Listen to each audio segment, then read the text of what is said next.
Il y a un débat qui fait beaucoup parler actuellement et qui, c'est vrai, laisse mal à l'aise. C'est la question des vacances qu'a passé la ministre des Affaires étrangères et son compagnon d'ailleurs, également ministre, ce qui est quelque chose de nouveau et pas forcément très positif dans la formation du gouvernement, mais en tout cas les vacances qu'ils ont passées en famille au moment des fêtes de fin d'année en Tunisie, en utilisant apparemment par 2 fois un jet privé, dans un pays qui était en pleine révolution, dans un pays qui connaissait une transition politique, puisque quelques jours plus tard, le président Ben Ali partait, quittait le pouvoir.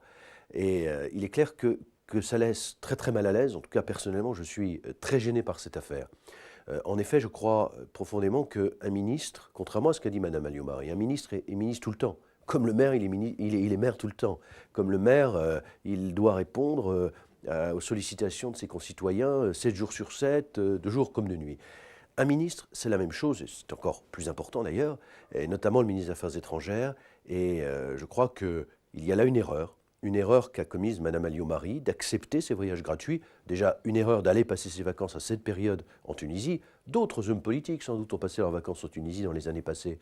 Monsieur Mitterrand allait passer ses réveillons dans un hôtel de prestige en Égypte, invité par le pouvoir de Monsieur Moubarak. C'était des époques où l'État tunisien, l'État égyptien étaient des partenaires et leurs dirigeants étaient acceptés comme tels par les dirigeants de la France. On ne va pas revenir sur le passé. Mais fin 2010, il est clair qu'il y avait une situation explosive en Tunisie qui méritait toute notre attention. Il y a déjà eu une maladresse de Mme Alliot-Marie par rapport à l'envoi éventuel de policiers pour encadrer les policiers tunisiens dans les émeutes. Et on pousse, je dirais, l'erreur jusqu'à aller passer ses vacances et avoir ces questions de jet privé. Ça pose un vrai problème. Et ça pose même, je crois, la question du maintien au gouvernement de Mme Alliot-Marie, de son compagnon, M. Ollier.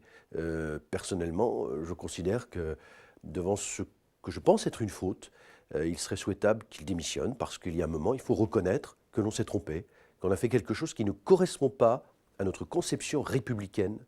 Et il y a quelques mois, 2 ministres ont été sanctionnés pour des questions qui étaient tout à fait justes à sanctionner, c'est clair, mais qui étaient nettement moins graves que ce qui a été commis là, parce que ce n'est pas seulement le fait d'utiliser de manière gratuite le jet d'un ami, chef d'entreprise, très riche en Tunisie.